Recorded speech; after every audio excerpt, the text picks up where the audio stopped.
Want to change your team's culture in just 6 weeks without micromanaging a single step?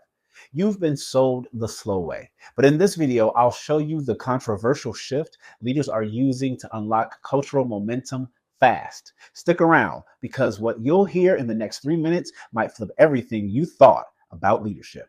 Let me paint you a picture. 6 weeks from now, your team walks into the office energized. People are actually owning their work, speaking up in meetings, and aligning without needing reminders or check ins. You didn't hire a consulting firm, you didn't overhaul the org chart. And here's the thing, you didn't micromanage a single step. Sounds impossible, right?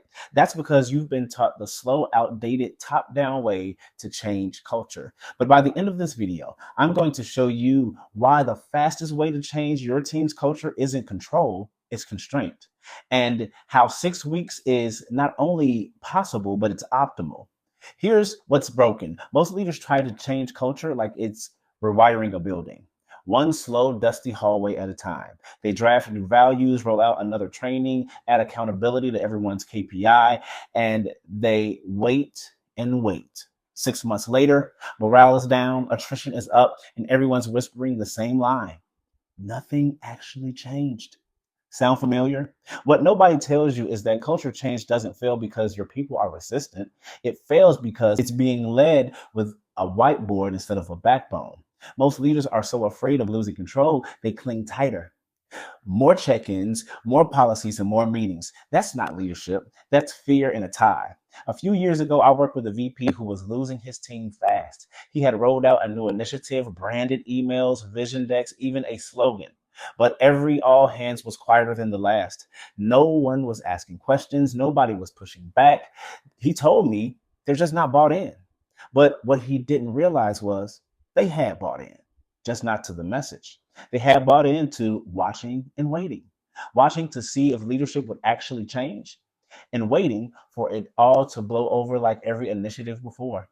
That's when we made a hard pivot. No more corporate theater, just a 6 week sprint with 3 constraints. And guess what? Engagement spiked, turnover stopped, and his direct reports started making decisions on their own. Culture shift didn't happen because of what we said, it shifted because of what we stopped tolerating. Here's the truth, culture change isn't a group decision. You don't need unanimous votes. You don't need 20 surveys.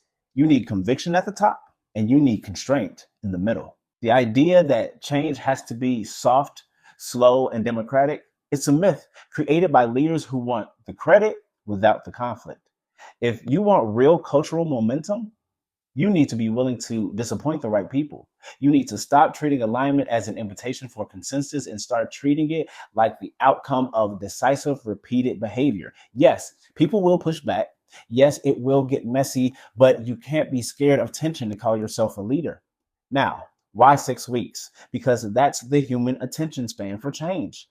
Any longer, and people assume it's not urgent. Any shorter, people don't believe that it's real. 6 weeks is the perfect pressure cooker, just long enough to prove momentum, just short enough to keep the urgency high. And here's the wild thing. You don't need a full playbook to start. You just need these 3 things.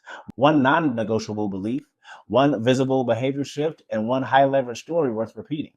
Culture spreads through pattern disruption, not policy updates. Imagine this. In 5 weeks, you're walking through the office and someone's repeating back a phrase you introduced 3 weeks ago without knowing it came from you. That's cultural stickiness. It's when new behaviors feel native, not forced.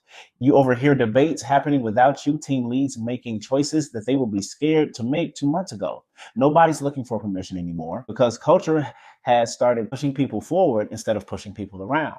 That's how you know it worked. And you didn't do it by micromanaging. You did it by modeling and constraining. So let's call out the real villain. Cultural industrial complex.